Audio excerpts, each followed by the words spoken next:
大家好啊，讀你聽嘅時間，讀你聽2.0啊，繼續讀呢個 A.Christie 嘅450 from Paddington 啦，去到最尾一節啦，第27節。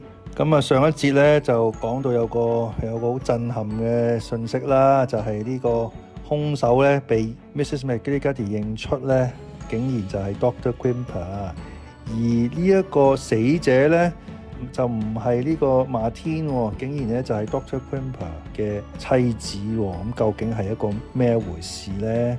咁啊睇下 Chapter 27點解釋啦。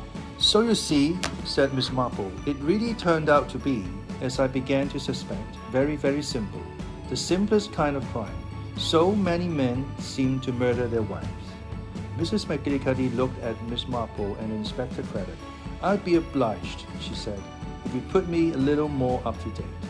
He saw a chance, you see, said Miss Marple, of marrying a rich wife, Emma Crackenthorpe. Only he couldn't marry her because he had a wife already. They'd been separated for years, but she wouldn't divorce him. That fitted in very well with what Inspector Craddock told me of this girl who called herself Anna Stravinska.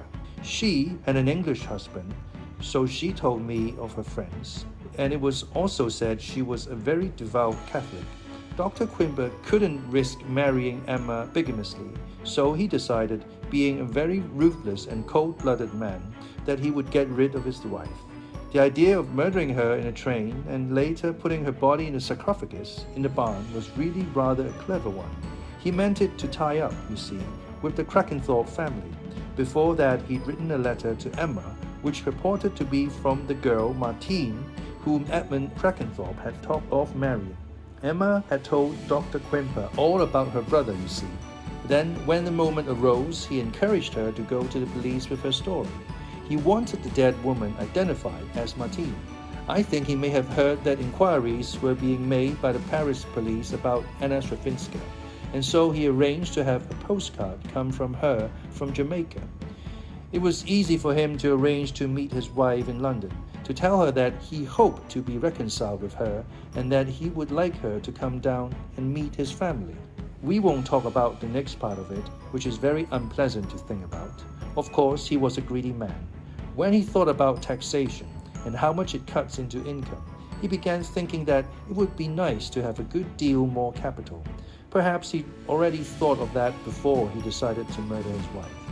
Anyway,He started spreading rumors that someone was trying to poison old Mr. Crackenthorpe so as to get the ground prepared. And then he ended by administering arsenic to the family. Not too much, of course, for he didn't want old Mr. Crackenthorpe to die. But I still don't see how he managed, said Craddock. He wasn't in the house when the curry was being prepared.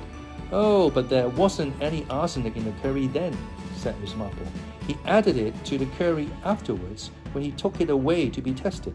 He probably put the arsenic in the cocktail jug earlier. And then, of course, it was quite easy for him, in his role of medical attendant, to poison off Alfred Crackenthorpe and also to send the tablets to Harold in London, having safeguarded himself by telling Harold that he wouldn't need any more tablets. Everything he did was bold and audacious and cruel and greedy, and I'm really very, very sorry.Finished Miss Marple, looking as fierce as a fluffy old lady can look. That they have abolished capital punishment because I do feel that if there is anyone who ought to hang, it's Dr. Quimper. Hear, hear, said Inspector Craddock. It occurred to me, you know, continued Miss Marple, that even if you only see anybody from the back view, so to speak,Nevertheless, a back view is characteristic. I thought that if Elspeth were to see Dr. Quimper in exactly the same position as she'd seen him in a train in, that is, with his back to her, bent over a woman whom he was holding by the throat, then I was almost sure she would recognize him, or would make some kind of startled exclamation. That is why I had to lay my little plan with Lucy's kind assistance. I may say, said Mrs. McGillicuddy, it gave me quite a turn.I said, that's him, before I could stop myself. And yet, you know, I hadn't actually seen the man's face, and I was terribly afraid that you were going to say so, Elspeth, said Miss Marple. I was, said Mrs. McGillicuddy. I was going to say that of course I hadn't seen his face. That, said Miss Marple, would have been quite fatal. You see, dear, He thought you really did recognize him. I mean, he couldn't know that you hadn't seen his face. A good thing I held my tongue then, said Mrs. McGillicuddy. I wasn't going to let you say another word, said Miss Marple. Craddock laughed suddenly. You too, he said. You're a marvelous pair. What next, Miss Marple? What's the happy ending? What happens to poor Emma Crackenthorpe, for instance?